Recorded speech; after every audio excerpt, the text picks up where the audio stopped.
우리가 대법 그 2005-15048 판결 내용을 볼까요? 집합 건물이 전유 부분과 함께 그 대지 사용권인 토지 공유 지분이 일체로, 이게 집합 건물의 전유 부분에 해당되는 비율만큼, 그러니까 전체의 대지 지분은 어떻게 나누냐? 전체 구분호수 전용 면적 합계, 그리고 2001호 전용 면적, 그리고 토지 전체 면적 곱해서 대지분이 나오는 거예요. 근데 201호에 대한 만큼의 대지분이 이제 나눠지겠죠. 이게 뭐 그러면 2001호 대지지분이 나와요. 여기에 대지분에 토지 별도 등기가 가압류도 있고 압류도 있고 뭐 근저당권도 있다. 이런 것들은 이 건물만 감정평가하고 건물만 매각됐다 하더라도 이 종물내 종된 권리는 함께 매각하고, 여기에 설령 가압류, 압류, 근저당권자가 배당 요구에 하지 않아서 배당에 참여하지 않고 그냥 매각됐다고 하더라도 이를 존속시켜 납세자에게 인수한다는 특별매각 조건으로 매각하지 않았던 이상 토지 공유 지분에 해당되는 범위 내에서 설정된 토지별도 등기는 소멸한다. 만약 이러한 조건 없이 소멸되지 않는 토지별도 등기 채권이 있다면 그 원인으로 매각 결정을 취소 신청할 수도 있다, 이런 얘기죠. 밑에 걸 살펴보면 밑에는 또 더 중요한 얘기를 하죠.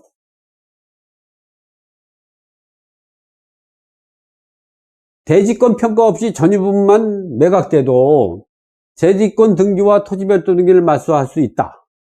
전유 부분에 설정된 저당권으로 경매가 진행돼 전유 부분을 매수한, 그러니까 전유 부분만 감정평가하고 전유 부분만 이제 매각된 경우 매수한 매수인은 대지분에 대한 소유권을 함께 취득하고, 왜냐면 이게 주물내 주된 권리고 종물내 종된 권리이기 때문에 함께 취득하고, 그 경매 절차에서 대지에 관한 저당권을 존속시켜 매수인이 인수하게 한다는 특별 매각 조건을 정해져 있지 않아. 이렇게 매각하는 경우는 지금 없습니다.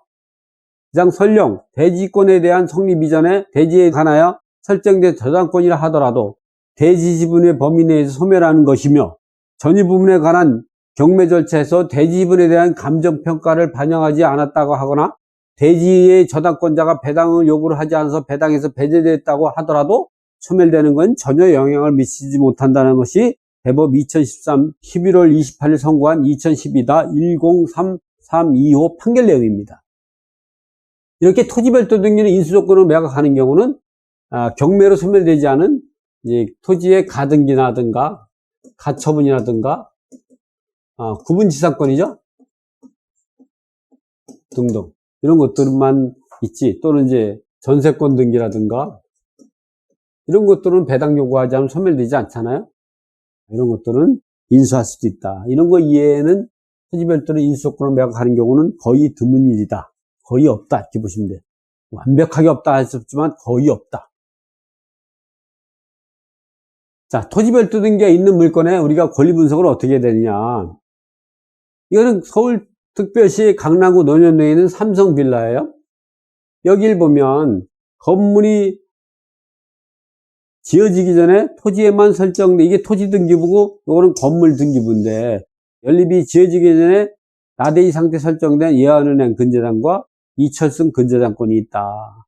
이걸 각자의 같은 구분 소유자가 전용 면적이 같다면 10분의 1씩, 근저당권은 360만원, 예안은행은 480만원, 그리고 근저당권 이철승의 근저당권은 1500만원 해가지고 토지별도 등기가 있고, 이런 것들이 그 중에 이 아파트가 이 연립이 매각이 되면 401호에 대한 대지분만큼은 일부 지분 복귀, 일부 지분 복귀로 해가지고 지분 변경 등기가 되죠. 그래서 요 매각된 종물내 종된 권리에서는 대지분에 대해서는 토지별도 등기가 맞소시키고 나머지 지분에 전부 변경 등기하는 방법으로 등기가 이루어진다.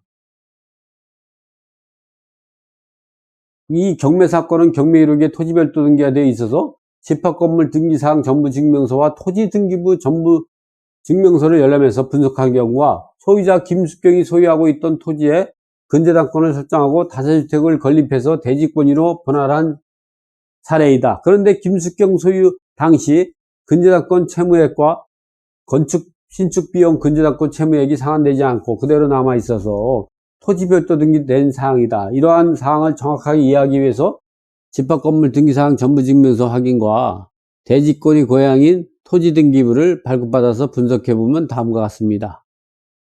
그래서 이 집합건물 등기부를 보니까요. 집합건물 등기부는 이제 표제부가 두 개죠. 집합건물 등기는 표제부가 표제부 1, 표제부 2, 그리고 갑구, 을구가 있죠. 이 표제부 항구는 한동 전체의 그 토지 면적과 한동 전체의 각 층별로 연면적이 기재가 되어 있죠. 두 번째 표제부는 각 구분호수의 전용 면적과 대지 지분이 나오죠. 그래서 이게 첫 번째 표제부 한동 전체에 대한 표제부는 생략했어요. 생략하고 두 번째 표제부 보니까 전유 부분이 건물이 표시가 되어 있는데 전유 면적이 75.4가 되죠. 그리고 거기에 해당되는 대지 지분이 35.8 되죠. 그리고 여기에 보니까 토지 별도 등기 있으면 나와요. 토지가 을구 1, 2에서 3번까지 근저당이 설정이 되어 있다는 것이죠. 근데 이게 대지권이 미등기 상태라면 이러한 토지 별도 등기가 토지 등기부 있지만 아파트 등기부 따지면은 대지권이 이게 표시가 안 돼 있다 보니까 토지 별도 등기가 아예 기재가 안 돼 있어요. 그래서 여러분이 대지권이 미등기였다고 하더라도 토지 별도 등기는 분명히 있는 거예요. 대지권이 미등기라도 반드시 토지 등기를 떼어서 그 대지분에 대한 소유자가 누군지 그리고 토지 별도 등기가 있는지 이런 것들을 꼭 확인을 해야 한다. 이 갑구는 소유권에 관한 내용, 소유권을 제한한 사항, 그리고 근저당권이 설정이 되어 있죠. 그래서 이게 토지 별도 등기에서 토지 별도 등기의 고향이죠. 본적. 토지 별도 등기의 본적을 찾아보니까, 등기를 띄워보니까 이와 같이 갑구에 보니까 김숙경이 소유자는 맞는데 가압류가 있고, 근데 그 가압류는 말소가 됐죠. 그리고 다 대지권으로 다 등재가 됐어요. 등재가 됐어. 근데 그 대지권이 등기가 언제냐면 2003년 2월 10일 날 대지권이 등기되기 전에 이렇게 을구에 토지별도 등재가 돼 있죠. 1989년 10월 10일, 1995년 2월 17일, 2002년 5월 10일 날 근저당권이 설정이 돼 있어요.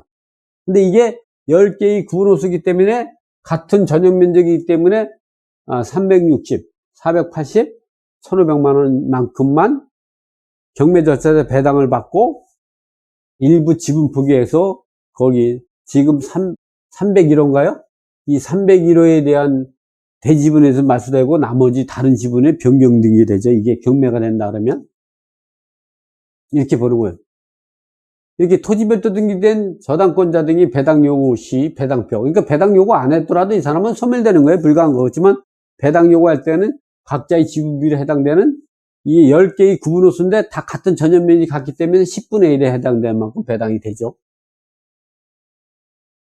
그래서 이렇게 이 나대지 상태에 설정된 이 그 예관은행 근저당권과 이철수 근저당 같은 경우는요, 이 토지 배당과 건물 배당금을 나눠야 돼. 왜냐하면 나대지 상태에 설정된 근저당 같은 경우는 법정 이상권도 인정이 안 되지만 이 나대지 설정된 근저당보다 건물의 임차인이 최우선 면제를 우선에 변제받을 수가 없기 때문에 이렇게 나대지 상태에 설정된 경우라면 토지와 건물 배당을 나눠가지고 토지에서 토지별도 등기가 먼저 배당받고 다시 건물 배당금, 그 금액을 배당금을 뺀 이 토지 배당금을 나눠가지고 이 임차인이 최우선 면제부터 이렇게 배당을 하게 되는 것이죠.